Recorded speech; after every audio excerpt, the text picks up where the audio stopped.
Hello, I'm Connor, the GM for Mummies Mask and Ironfang Invasion. So hopefully people don't think I have an annoying voice. Otherwise, that'd be a bit of a shame. I'm with Wren. Your voice is fine, Connor. Don't worry. Good. Wren is a player in the game, as you'll come to understand soon. And we're just gonna, this is likewise. If you've seen the Mummies Mask, this is a Pathfinder 1e adventure path converted to 2e and jaggedly jammed into my homebrew world. A bit more fitting than Mummy's Mask was, I think. We don't really seem to have any slip-ups this time. Well, we start off in the beautiful town of Fhaendar, in the Second Age. So there are some petty kingdoms, some small alliances, but overall not too much organization in the world. The small town of Fhaendar is hosting its annual market festival, and there's much enjoyment. The people of Fhaendar are relatively poor, but that doesn't stop them from enjoying the festival. Yeah. Many festivities are held. Some of the I remember one of the characters will certainly be playing some festival games. Much to his own chagrin. The festivities continue into the night. Great tales are told. Top tavern tables. Oh, such good alliteration. Well done, me. I think where we'll end this episode is things go a bit sour eventually, right? things. Yeah. So there's a very rude interruption. Yeah, very rude, and this lovely little town becomes not so lovely. What are 3 adjectives that you would use to describe it, Connor? That's a good thing. Turning around on you. Nearly forgot about that. Yeah, 3 adjectives is definitely chaotic. I feel like we're gonna have to not call them chaotic because that's gonna eventually become a given. Yeah. But the chaos is definitely more relevant than most times in this specific definitely. part. It's not only just caused by us; it is also generally happening. Yeah, I'd say melancholy. It's pretty sad. Oh, And definitely. a fiery dash warmth. Fiery warmth. That's one. Focus on the fiery part. Fiery. You can just take fiery, and that'll do. Fiery, exactly. For warmth is a noun. And that's where we'll leave that little glimpse into the future. So hopefully some of you, at least some, not everyone, and especially not you, Greg, will enjoy. I'm Chow. I'm playing Russell. Russell's a little rat guy. He's a thief. He's a brigand. He's a bully. He's also not very good at any of these things. And he's got a big fuck-off sword. Well, big for him. It's pretty standard-sized sword. Perfect. I'm Mattie. I'm playing Sciofan. They are a rotting deer corpse that protects the travellers of the night, essentially. Lovely. I'm Sam. I'm Kargan Frostwood. I'm a dwarf who lives in a little tree. My name's Wren. I am playing Therastus, a hippie centaur who loves to make medicine and is, by centaur standards, very, very sociable. Lovely. Perfect. And we are in a northeastern realm of this lovely continent that I've made. In the town of Phaendar, which is sort of on the border between a northern nation called the Nordgran Alliance and a southern nation called the Kingdom of Maiden. Fendar's Market Festival, which is, this is the day it is on, the day we start.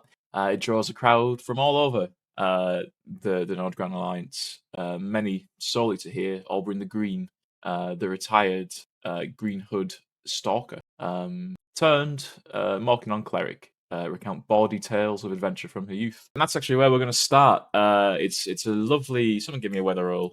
It is winter. Let me... Because I would like us to start on the Market Festival rather than night. 45. Okay. So it's cold, it's winter, it's 45. It's lightly snowing on this Market Festival. I like to think people have got candles that are sort of lit. It's a bit like a Christmas market, if you sort of get me. There are lovely stalls that are sort of, stocked with different goods and foods that people are selling. And I like to think we'd come to Kargan Frostwood and his voluptuous wife, Shroudbell or Bell, who are... You're in town, I believe, Kargan. What are you doing on this lovely market festival day? we're going through the markets, having a hot chocolate with a bit of alcohol in it. Yeah, perfect. It's a lovely little date between me and Strabo. She sips a hot chocolate. She sort of thrusts it up like onto your nose, so there's a bit of cream left on your nose, and she laughs. It's like a Hallmark Christmas film. It's very sweet, very cutesy. Everyone else is sort of dressed up in scarves and stuff. You embrace, and we'll pan over like further, probably down the market, to Thrastus. I imagine you're in the market also at this point. Yes, I have a stall set up selling my herbal remedies to the populace. My prices are a little high because I don't really comprehend the human notion of value. So I'm kind of standing there mainly by myself. You can think of it as sort of a Holland and Barrett of Nice. of the fantasy world. Holly and yeah. Bayleaf. That's what your brand is Holly called. and Bailiff, exactly. We'll as if we're in a film, we'll pan out of the town and further down the road to see little rat folk Russell. What are you doing, Russell? As you see like a caravan of travellers coming in to the town from along the road. I'm trying to organise a very small band of normal-sized rats to help me take the caravan. I've got them. They've all got tiny little like toothpicks as spears, and little Robin Hood hats. Lovely. And they all scurry out into the road to try and just block the way because it's a caravan. It just carries on going, and I'm just like left in a tree, ready to pounce, and the opportunity never comes. Yeah, my militia just stands in fear. Yeah. Oh god, some of them just run off forever, leaving you heartbroken. And finally, we'll Timothy, he was my favourite. Where is Skioffin? Because this is a interesting. Like, where the hell are you? What are you doing? Skioffin is probably has a a small collection of trees outside the city that they are just perched on the branches on, and just looking out for any danger. Sees Russell, ignores it completely because they know that they know that Russell is no harm. Yeah. Perfect. I imagine, despite being a horrifically terrifying beast, you're quite well known to the townsfolk as like a local protector, right? Yeah, like a little folk legend. Yeah. Would you ever sort of venture into the town at any point? Probably, but not during not when there's a lot of people around. Yeah. It would be like nighttime when I would enter the city. Yeah. Okay. And so yeah, it's a lovely market day. Is there anything anyone wants to do in the market? There's a couple of games that's sort of going on. Like throwing sponges at like the local sheriff who is sort of in a stockade. People are doing drinking contests. People are doing archery contests. All these other little games just to sort of give the locals a bit more coin to spend. I would like to enter an archery contest. Okay, cool. Yeah, to try and win Strelbo, a little toy. Yeah, it's a taxidermied like squirrel or something. Says, oh, Cargan, you hunk, you hunk of spunk. Oh, that made me physically recoil and. I hope it did the same for everyone. That was awful. You made me feel like I was 50 again.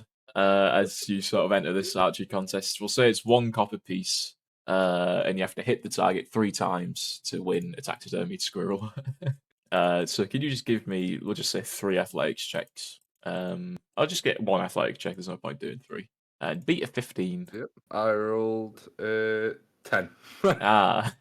The first 2 you managed to hit dead center, and it impresses the crowd that have gathered to sort of watch people try to win these taxidermy squirrels. And the last one, the fellow who runs the stall, he's this tall sort of half elven fella.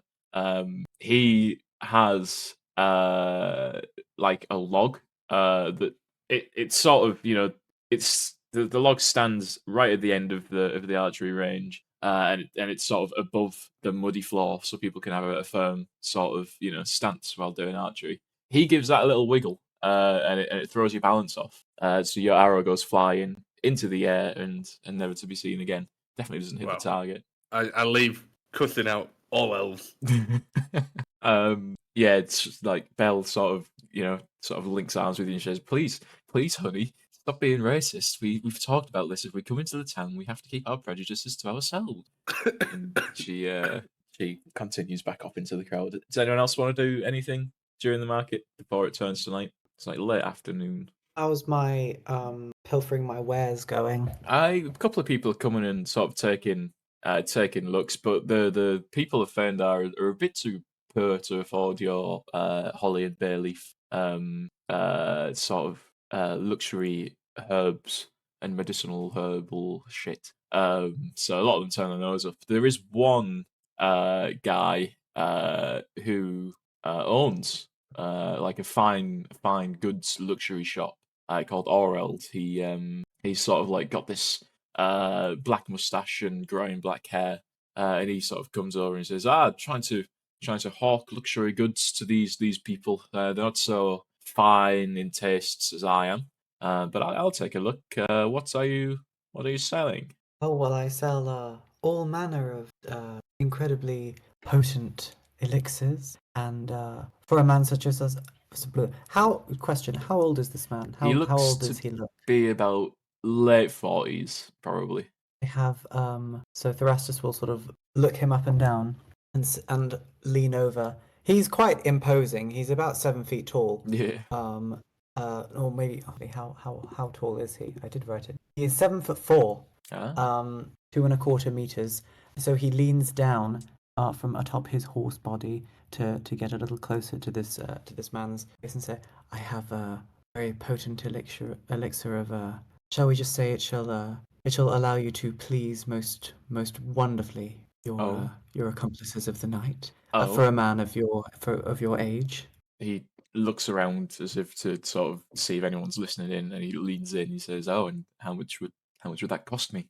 Well, how many doses would you like, sir? They each last potentially up to 4 hours. How about 3 as a trial, and then I'll buy some more of you tomorrow, maybe if you're still in town. Perfect. Those will be 1 gold piece, all of them. I'll give you a special price as a new customer. He sort of takes out a little pouch. He's got a good dozen gold pieces in there, to be honest. He takes one and he says that this is worth it. Don't let the townsfolk see me handing over this much money to a centaur who sells these kind of things. Otherwise, and he sort of slides it across the counter, like very very suavely. Perfect. And hopefully, then the ladies will not be distracted by your horrible moustache and will come swarming toward you. But I always get compliments on this. My nanny says it looks beautiful. Well, I'm sure she is entitled to her opinion. Yes. I think I'm being incredibly sort of genteel and chic and very clandestine in this. But of course, I don't know how humans talk to each other. Yeah. So yeah, as I'm insulting him, I sort of give him a wink and pocket the gold piece. Is that okay? He says sort of awkwardly. He says, and also, do you have any jam? I've run out this morning, and I can't be half bothered to go to Fhaendar Trading Company to get some more. The person in there, she's not too keen on me. Well, perhaps after you show her some of your elixir, then she'll have a different opinion. Do I douse it on me? Do I drink it? What do I do with this? It is an ointment. You must simply rub it in and I see. I shall enjoy go the effect. try this immediately. And he sort of scurries off with all the excitement of a child on Christmas morning. I sort of, as he runs away, I pick up a pot of jam and just sort of, what's the word? Wave it in his direction, sort of in vain, trying to catch his attention. Like, did you not want the jam? Oh, okay. Oh no, I have business to attend to, he says as he sort of squeezes some ointment on his hands and rubs them together. Oh dear. Russell, do you come into town at any point for this festival? Like even after your failed expedition? Yeah, I'm always scurrying around the sewers and whatnot, and like little tunnels and warrens, etc., etc. Yeah. Let me see if there's anywhere. Since my militia's just Yeah. abandoned me, I probably need a drink. Okay, yeah. There's definitely there's a tavern. There's the Taproot Bar, the Oh, Taproot good. Inn, even it's called, and then there's obviously a bar in the inn. So you sort of it's late afternoon, so it is getting dark now. So you burst see. into there, and there's a couple of people all sat around. They all obviously go silent a bit, turn and look at you, and then continue with the conversations as they realise there is no threat. I think that they've turned away because they're scared of me and are trying to avoid eye contact. Exactly. And you sort of wander up to the bar, and you see the owner, who is a human female with sort of brown hair in two different braids that fall down down past the shoulders. And she sort of smiles to you and she says, "Ah, the usual, Russell. Did your Yeah, did go your on." friends? All right." And she pours you a mug of ale, and she cuts off a little wedge of cheese. It's your usual order. And she Sounds says, about "Did your right. friends not? Did your friends not do what they were supposed to again?" Cowards! Cowards, a lot of them. They ran. They ran in the face of No. danger. Oh, that's you just keep. I tell you, Russell, just keep trying, and one day they'll stick by you, and they'll do what you want. You just need to put They didn't know some. how good they got it. I'm a How masterful leader. well, of course, I imagine. The richest we could have had. Okay, Russell, enjoy that cheese and ale now. I'll just attend to the other customers. Yeah. He doesn't stop. He just keeps fucking grumbling into his Perfect. mug. Lovely. So you're babbling at this bar. We'll get to Scuffin in a second. However, Kargan, as you and Bell are walking along sort of the roads of Fhaendar, I imagine you're off to the Taproot Inn to get a drink. Maybe you stay in the night since your cabin's quite far away. You see work in the forge in the where the hell is in the Fhaendar Trading Company. You see work in the forge, which is like double doors open to this little smithy. You see Kinning, who is a dwarven kind like you. She's this dwarf with sort of ashy grey hair, ashy blonde hair maybe, and icy blue eyes. And she's sort of hammering away at this sword that's still sort of red hot. And she spots you and Bell, and she says, "Ah, Frostwoods, get over here. We've got some good goods for you to get your hands on if you want. It's always good to see another friendly face of dwarves. You're dwarves, I'm a dwarf. We should be friends. We are friends. We got a rapport. Get yourselves over here." And Belle clearly wants to go. She's like sort of pulling away from you at this point. To get her over there. Perfect.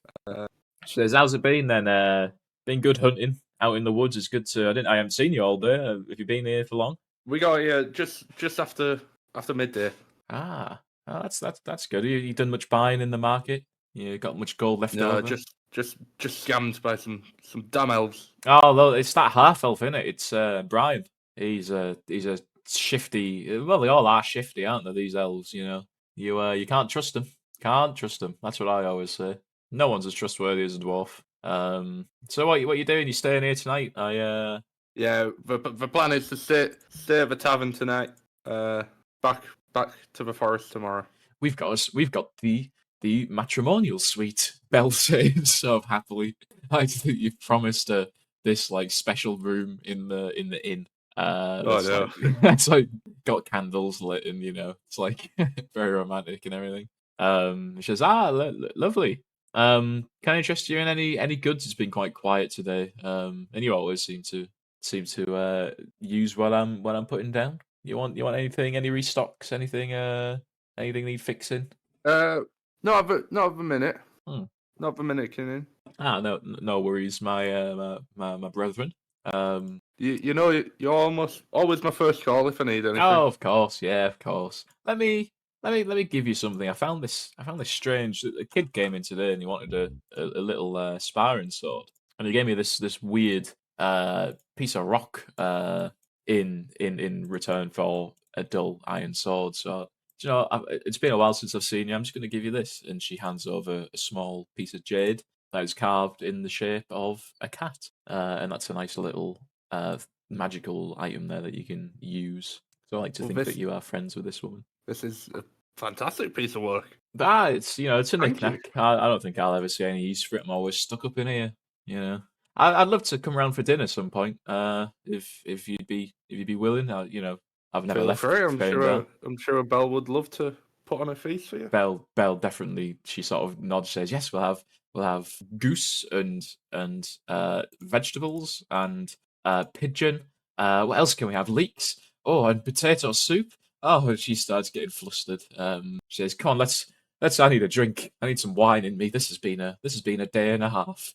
And she sort of hugs Kinning goodbye and wanders off to the Taproot Inn, which I assume you follow as the doting husband. Yeah. Perfect. It is now probably nighttime. A lot of people have filtered into the Taproot Inn. Everyone else has filtered into their homes who are local. Aubryn the Green, who is this sort of ranger from the Greenhood Stalkers, is in the tavern also. Scorpion, what do you do on the night in this town? I think I'm gonna go into the city and just have a little look around, see if anybody has kept their stalls open during the night, Yeah. and see if I I can catch definitely any have. wrongdoers. Yeah, you see one of the handful of people, apart from like Kinning, who still does have the doors open, working the forge, is Thrastus, this big centaur. And aside from that, there's almost like another couple of people who are basically closing up, but still have a couple of goods on show. Mm. I imagine Oh. we know each other. Yeah, We both live in the same forest. Yeah. I approach up to Thrastus and say, "Have you had many customers?" As I see Skirfin approach, I say, "Oh, you lovely carcass! Oh, I'm so happy to see you." No, in all honesty, I haven't had many customers today. There was one man who tried to buy some of my sexual potency ointment, but other than that, no one really seemed very interested. Humans are weird. They all- Humans are very strange, but I'm trying. I How? suppose I mean, Yes. I suppose. No, go. You go. Oh, so sorry. I can never really tell when you're going to speak. Your Yes, I don't have a strange mouth. jaw. Yes, exactly. It's rather unclear.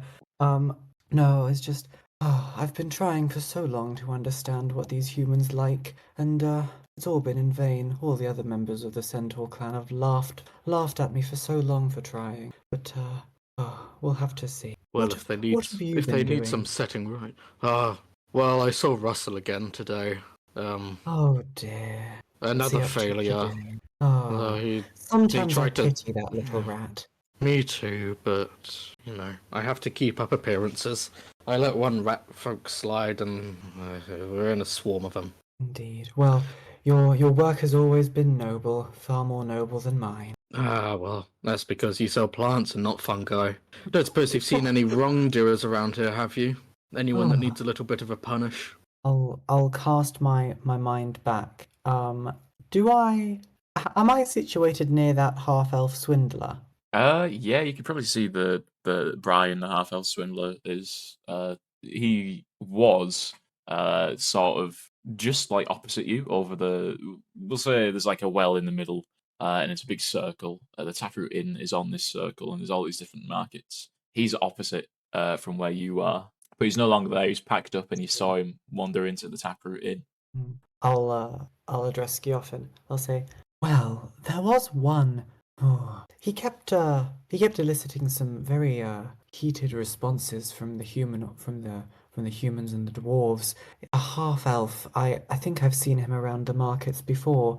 Some kind of archery game. I have no idea what he could have been doing, but maybe he might be worth a look if you're on the prowl.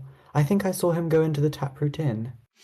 At this point, to the Taproot Inn, the door opens, and Jet peers out, and she says, "Oh, Thrastus, I've got you some dinner made. I've seen you out there all cold, and I thought I'll make you a nice plate of food." And oh, is that oh? And she sort of shudders a bit. Oh, Skelfin, hello. Of course, we could do you some food too if you'd like to come and have some dinner. raw and bloody. I shake my head. I don't say anything to her. I just shake my head. All right. Anyway, it'll be on the table if you want it. Thrastus, and she shuts the door. It's very busy and bustling at this point. I'll motion to Skioffin and say, "Fancy joining me? I know you don't particularly like crowded spaces, but it might be nice to build up your tolerance." What's the name of the half-elf? I don't know his name. He was opposite me, and I couldn't hear very much. But if he's in there, you'll certainly see him. He's quite a loud character. I will put up for a tavern for one night. Perfect. You two sort of waltz over in there to see very crowded, very warm atmosphere. People are, happy and merry, drinking the drinks and telling stories to each other. And Oberyn the Green, who is this sort of dark-skinned human woman with short, sort of curly brown hair. She's stood up with like a flagon in hand, and she's telling the story, much to everyone else's sort of attention, apart from, I imagine, Russell, who is still probably babbling into his drink at this point about how his he's still annoyed. Pounds, yeah. He's probably found a mouse that was just trying to like steal like a bit of discarded bread nearby. He's basically ranting to it. It seems displeased. Even the mouse is like looking at you like, really? And so Thrastus, when you walk into Oberyn the Green, she says, "So there I am, thinking, when will I ever be able to talk to a bear again? So before the grizzly can stand back up, turn to it and say, all I need is the honey. You can keep the bees." And then the room erupts into laughter as she sort of finishes her wine story, takes another draft from a tankard, and she goes, "But it's fine now. All is good. She never come after me." And she really presses a finger into her own chest. "Someday I'm gonna have to go on to check in on little. Oh God, that's too many bees." She said, as she has to sort of sit down for a second, and crowd members begin to sort of joke, shouting out loud, basically being to heckle her, sort of like in a funny sort of jokey way. So yeah, she sort of stands up again, and she's like sort of holding her head, trying to remember what the story is before someone pushes past her to get to the bar, and she goes, all right, don't shove me, but Mark cannot strike me down if this isn't true." And just before she can continue a sentence, as sort of Skioffin, you have found Brian. Thrastus, you're sat down eating your dinner. Russell, you're still sort of at the bar complaining, and Cargan, you're sort of sat with Belle watching the story. The door explodes into flinders. A cry of agony pierces the chaos as Oberyn lies on the floor, gasping and clutching at the blood gushing from a wound in her chest. A ballista bolt still quivers in the wall behind her. Ballista bolt? I'm surprised she's still in one piece. So am I. So I thought it'd be a crossbow bolt. What the fuck? She just got ballisted.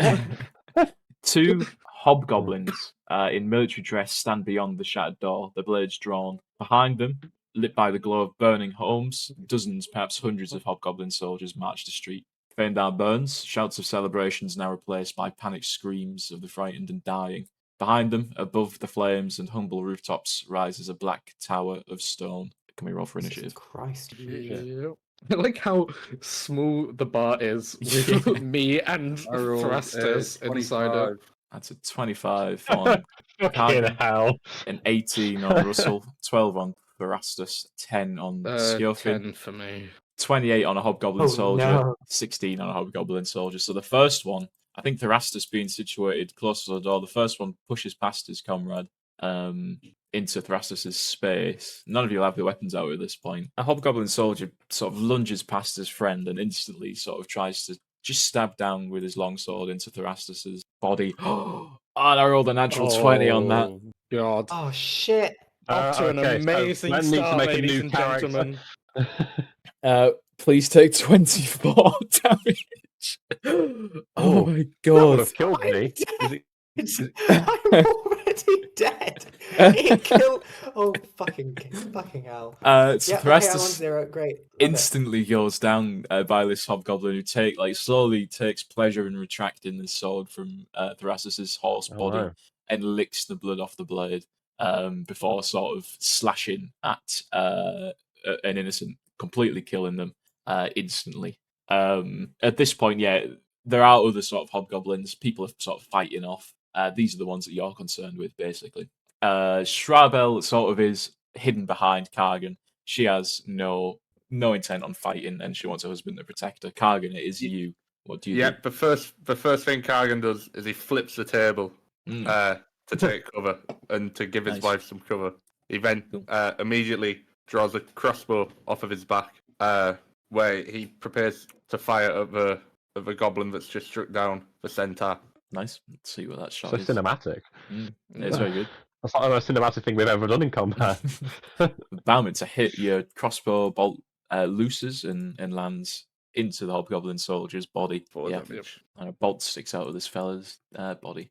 I'm not going to charge you for flipping the table, so we'll just say it was 1 to draw the crossbow, 1 to fire it, so you got 1 more action. Because we'll say I will help flip the table. reload the crossbow. Russell, this is interrupt your murmuring. It's you. What do you do? Brigands! That's my job. Just look down at Russell as he says that. It's just Okay. You're so massive. You're actually in my way.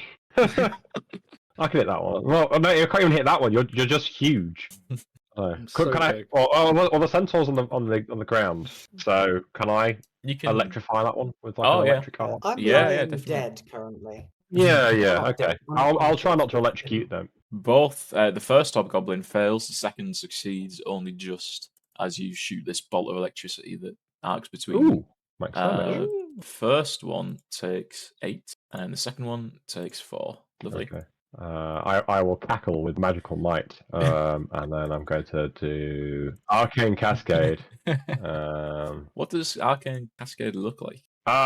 It basically absorbs the magic of whatever I've just cast. So in this case, I've gone from a relatively normal-looking, if a bit grubby, rat man to a large pom-pom because all my fur is now on end. Perfect. It's not a good look. This the second sort of the hobgoblin behind the first quickly sprints over to Kargan and brings its longsword down on him, sort of slashing Kargan whilst Kargan valiantly defends his loving wife for 9 points of damage, and then he's going to take a second swing, which also hits only just. It sort of gleans off Kargan's armor for 11 points of damage. Holy shit. Oh, this was rough. The massive, horrific creature, Skjolfin, is you now. These hobgoblins maybe haven't even noticed that you're sort of over here. Maybe they think you're part of the taxidermy that sort of decorates the walls. Yeah.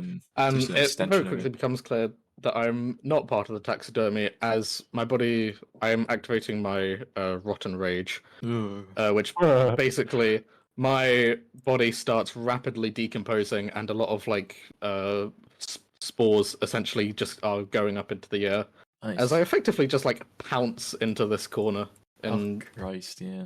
Like one swift movement. I imagine like Yeah. how a frog sort of like leaps. Massively. Yeah. Oh, horrible. Yeah, this hobgoblin soldier still looking at Thrastus as it's sort of taking its sword out. Doesn't even realise you're on your way. Yeah, I'm targeting it perfectly. I actually don't have any weapons, so I'm perfectly fine with not having any weapons out. I'm going to let's just bite. I'll spear him with one of my antlers Nice. to start with. That was nearly a 20 for me. Oh, I'm re-rolling it with a hero point. Oh, it's 2 again. I'm gonna use because you gave me a hero point earlier. Yeah, of course. Yeah, for being. Yeah. That's a 4. It's still a miss. fuck? Yeah, Skjolfin, Okay, yeah. this yeah. hobgoblin seems to be quite agile for a hobgoblin. He sort of dances around your enormous antler. He's absorbed the power of the dead Yeah, centaur. That's exactly. what's going on. You've got I'll, one more. His might is now his own. Got one more. I'll take a bite at him with. Perfect. Yeah, it's like I don't have my jaws are kind of like God. Oh, Jesus that's Christ. a miss again. Damn. Yeah, we're just failing all of the ways. It's this goblin. After he licked the blood of the centaur on his sword, he's clearly been invigorated. Thrastus, Oh, can yeah. I have a death save and a memory, please? Success. You are unconscious now. Lovely. Yay! No longer dying. And I have a memory of my childhood. I'm picking some flowers in gently lit forest glade. Lovely. Perfect. This thing turns to face this hobgoblin turns to face Skjofin and sort of goes for a plunge with its long sword into his. It only just manages. Skjofin nearly dodges it, and it rolls maximum damage for 13 hit points. Holy shit! It's going to That's okay. take a second swing. At this point, also, Oberyn the Green has sort of stood up and she's armed herself, so she'll be joining combat now. Wonderful. Connor's realised how dangerous this could have been. So he misses a second swing and he takes a final swing, which is a miss too. The first one caught Skjofin on guard clearly, but the follow-ups. I like to Skjofin think was that the prepared rest for. of it, the other two, they still make contact with Scofin's body, but as they do, the flesh just slumps off and it decomposes rapidly. Lovely, you can have a hero point. At this point, Oberyn is seeing that clearly the guy who's taken down the centaur instantly is the bigger threat. So she looses an arrow towards him, which is it goes whizzing past through the door, and then she kind of she shakes her head, she focuses up, and she takes a second shot at the same hobgoblin. This time with a +1, and she rolls 22, which is a hit. The arrow flies past Skjofin and lands into this hobgoblin's shoulder. Lovely. Kargan, what is you next? This guy has just come over and started attacking you. Yeah. Quite viciously. So immediately I'm gonna target him and fire off my reloaded crossbow. Perfect. Point blank. Point blank. It's a hit. See what the damage is. As he's sort of looming over you. I like to think you just press. Big damage. I like to think you just press the crossbow to his chest and let it loose, and it does get quite deep in there. Your remaining 2 action. I'm going to reload the crossbow Nice. and fire it again. Nice. Yeah, at this point, I think he's quite stunned. So he's grabbed hold of his the bolt that's in there. So you have time to reload and then fire. And it misses. Can I reroll? You can definitely reroll it with a hero point. Yeah. Oh my god. 5 again. Damn. We're having terrible luck with hero points. Last hero point. Yeah. Yes. 19. Perfect. See what that damage is. A 3. Lovely. What's it look like killing this fella? Well, with a deep cut from his second swipe at me, I managed to flip the crossbow into one arm and just move it slightly up and hit him straight in the head. Lovely. You can have a hero point for that description. It's good. Russell, I keep going to call you Reggie. Oh. Russell. Reggie. It is you. Reggie was my father. Yeah, of course. Does unconscious centaur count as difficult terrain? No, you can move through allies without any penalty. Cool. In which case, Reggie, Russell's going to pull out his ridiculously large sword. He wears it on his back because it's more intimidating, but it's really impractical because it's taller than he is. So trying to unsheath it is basically he's falling over, but he gets it out, and then with a very high pitched battle cry, runs along the top of the bar, hops through what's its legs, and it's going to smack this guy with the big great sword, or the little great sword, as it were. Natural 1. Damn. I guess a nat 1 immediately. Okay. This Well, is- we've got a hero point. Thank God for that. We might as well. May as well. It's one hobgoblin. How much trouble can it do? Miss. This guy is a considerable amount. After sort of attacking Skjofin, his blade is just rested down. As he swings it down to rest, you've arrived, and he's only just managed to block this great sword attack. Oh, good. You got one more action. I'm going to move you there too. Draw weapon, run, stab. That's 3. Oh yeah. Yeah, draw weapon, stab. Yeah. Skjofin, it is you again. First attack with antlers. Oh, Hit. nice! You gore this fella. So that is 16 damage. Whoa, Jesus Christ, that's a lot. Oh yeah, Rotting Rage adds 6 damage that's- instead of the 2 from. So so you rolled max amazing. damage, and then that's yeah, great. max. Yeah, that's What's- max damage at level. What's it look like killing this fella? I think it is like fully goring him with my antlers, and you see like the spores that are coming off of my buddy seem to be attracted to the dead body of the hobgoblin and just rush into the open wounds that are left. Perfect. Cool. Nice. As the body falls, I'm going to step forward and plant my foot on its, on its leg. I probably can't reach its chest. Yeah. Behold, I have slain this mighty foe. Everyone can have a hero point. Jal, you can have 2. Thank you. It doesn't take long, Thrastus, for you to awake, and look around to see the bloodshed. There's a couple of dead hobgoblin corpses, a couple of regular people corpses that are just lying around the floor. Oberyn somehow is still alive. Jet, the bartender, sort of in a panic, sort of unlocks the door that is behind the bar to the stock room. She says, "Quick, we need to. What's going on? What's happening out there?" Thrastus will stand up, his shakily on his horse legs. You know when horses are sort Yeah. of like a baby foal as it gets up for the first time. The legs are kind of a little bit shaky. After he's just woken up, and he'll look around at the carnage and immediately try and see if there are any wounded but not dead people. Anyone who's been attacked by the hobgoblins, apart from the party, are absolutely dead. They've been torn through.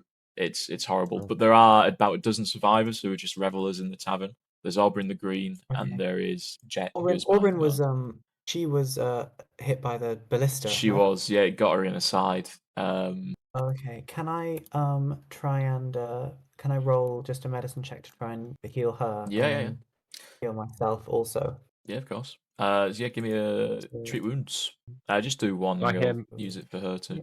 Did I hear mention of a storeroom? Yeah. Jet has sort Oh, of. good. You can see her now, sort of like carrying out sacks of grain because clearly Oh. she thinks that leaving this place. Is Oh, the best. good. Knows a lot because I'm a greedy little fucker. I'm going to pounce upon to the bar again Yeah. and loudly proclaim to Jet, "A reward for your saviors, which is only right." Perfect. I'll get to you looting this pantry.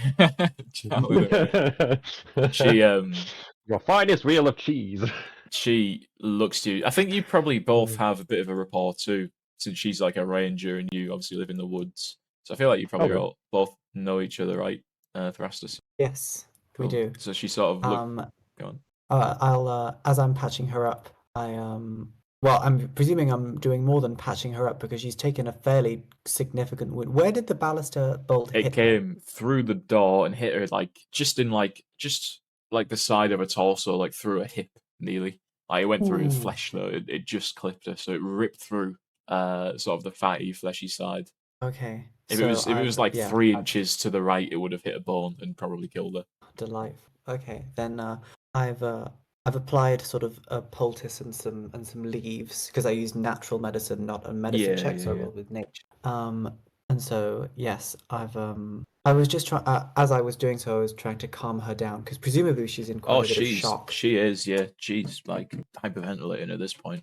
So as I was doing it, I was just telling her, pretty much narrating what I was doing, just to try and calm her down. Yeah. And now she's there. And is she still like? Can she stand? Is she okay? Yeah. She can walk. She's not in much of a shape to fight too much. But she's capable of moving around. She says, "Thrastus, Okay. thank you. We need to." What? She looks outside to the absolute chaos of people being sort of run down in the streets by these hobgoblins and everything on fire. Just we need to get the people out of here. We need to leave. We can't let people die. It's this. It sounds like an army's outside. How did they fall on us without being seen? These plains are so flat you can see an elk from 2 days off, let alone an army. She sort of winces. Says, I will announce as sagely as a small rat man can. Yeah. There are many ways to... Why did he sound like Emperor Rat-Patine? God. There are many ways underground. The dark side of the Force is a very mysterious power. oh, Christ. I mean, he does effectively have force lightning, so maybe he is a Sith. Anyway, she looks at you quite like with a quizzed expression, and she says, "Yeah, Thrastus, they sound too large to fight on the ground like honest fools. We should gather what we can and cross the bridge and hide out in the Fangwood. I know some secrets that can keep us safe, and you probably do, being you're from there. We should figure out how to take down that bridge too, or they'll just march across and run us down like they're running down people out there. I think it is. Go on. I think it is in our best interest, the best interest of whether we'll sleep at night for the years following, assuming we survive, is if we get as many people out as possible. We need to create a diversion and try and let people run out behind us from the streets. I don't think there's diverting this army, Thrastus. We just need to, if we could, we just need to see if we can scour the town for anyone who's alive and any supplies, and then just meet me at the bridge. I'll be collecting the survivors there. I'll try to ward them. There's no distracting an army of this size. She sort of looks out. You can hear the marching of this army. It's that sort of big. Again, from his makeshift podium, Russell announces, "To enter the forest, you will need a guide." And leaps onto Thrastus's back. "Onward, noble steed! Onward!" I will pick up. I will sort of turn behind me. I will pick up Russell in one hand because my hands are quite large, being a centaur. I'll pick him up and I'll put him on my shoulder rather than on my back. And I'll say, "I think this is a mount fit for a king." I place him on my shoulder, and I'm not going to go out the front door. Will I fit through the back door? I don't think there is no back door. Oh, then I will go out through the front door. Well, wait a second. Jet sort of stops and she says, "Well, we have some supplies in here, and what about the people upstairs? We've got guests that are still up there, and don't know what they'll be thinking." Erastus will look to Aubrin and sort of say to her, "I trust you can get all the survivors in here." Potentially, I'm going to take these people straight past the bridge. I'm not risking the lives of these people in here. There's about a dozen people in this sort of inn. So yeah, Thrastus will nod and turn his gaze to Jet and say, "Put whatever you can in my saddlebags, and all that remains we can divvy up among the survivors." Yeah. She says, "Yeah, well, I'll need some. Give me 5 minutes, and I'll be able to get everything that's from there. Everything that I can quickly get my hands on." At this point, Belle is talking to you, Kaya, and she says, "What should we help? What should we do?" She's clearly quite worried. I'm still very hurt after being stabbed twice. Yeah. I pull a crossbow bolt out of a hobgoblin, kind of wipe it against myself and put it back in its sheath, and then tell her you were best to go with the barmaiden immediately over the bridge. But will you be okay? She asks. I will be okay. I will provide as much cover for you all as possible. And you should take them to our home. The goblins are unlikely to go to the trees. Okay.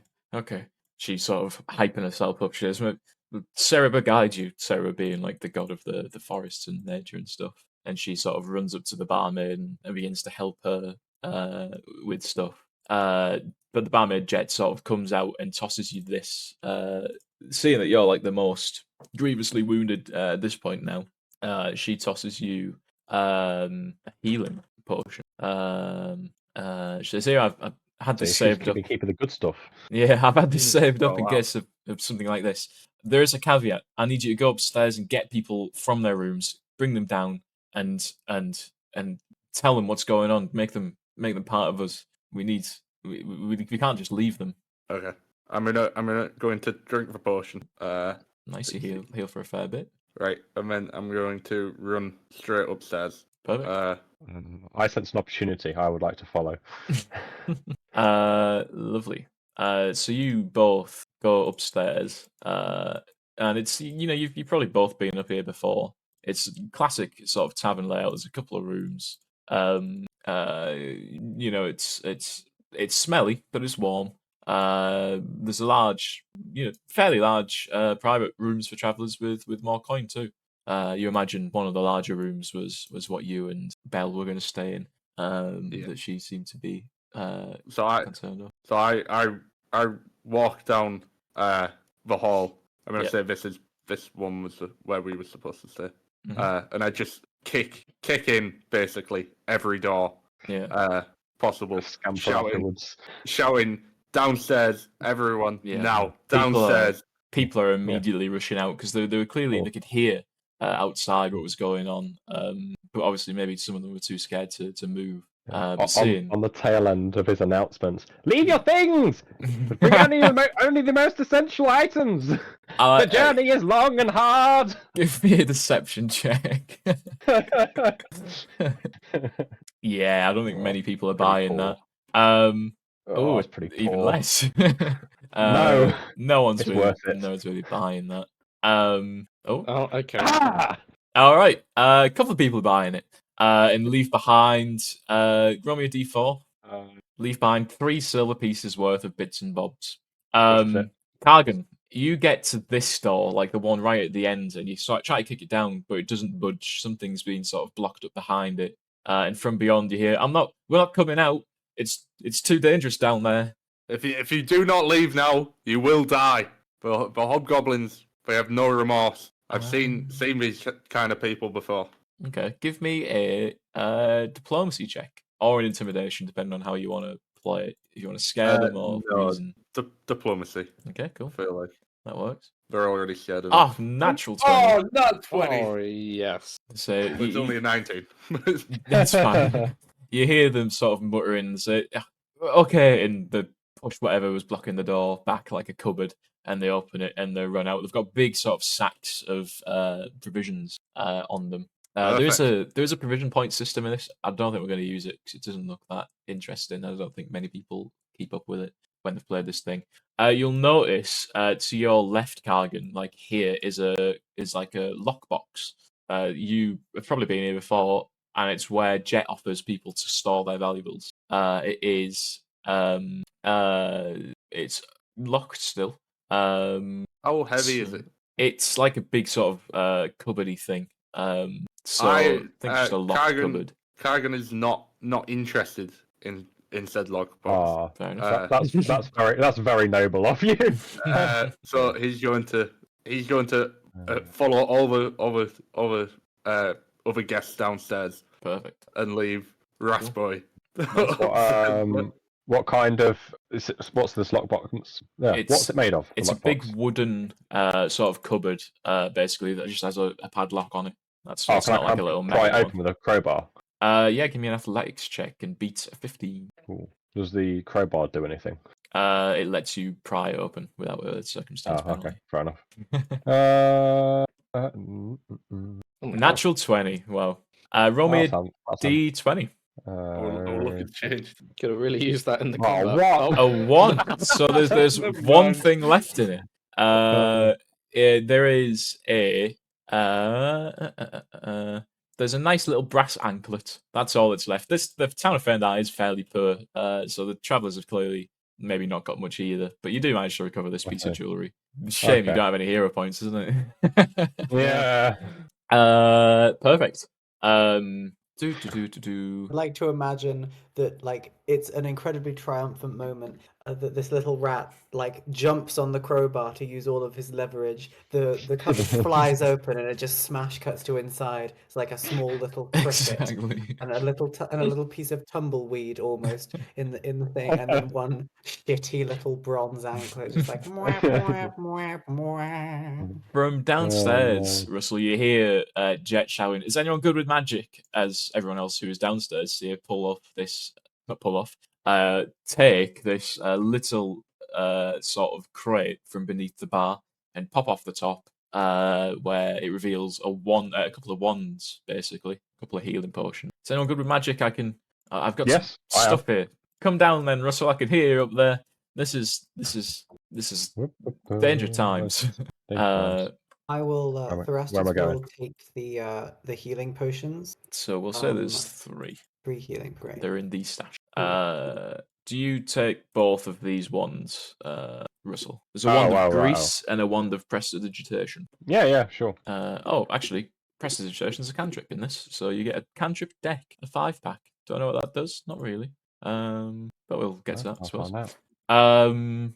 And yeah, everyone is sort of loaded up with different sacks of supplies and barrels of water.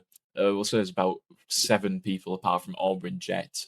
So 10 civilians altogether. And Aubrey says, "Are we ready? You 4 see if you can heroically gather other survivors. We'll wait on the other side of the bridge for them.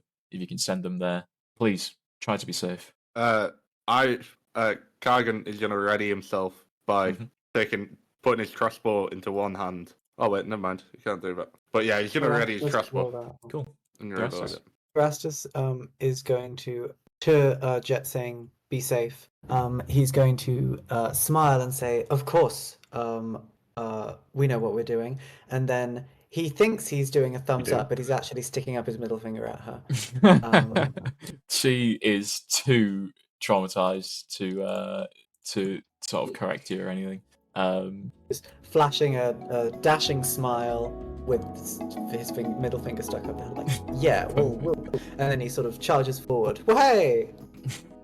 Perfect. And so you all leave the Taproot Inn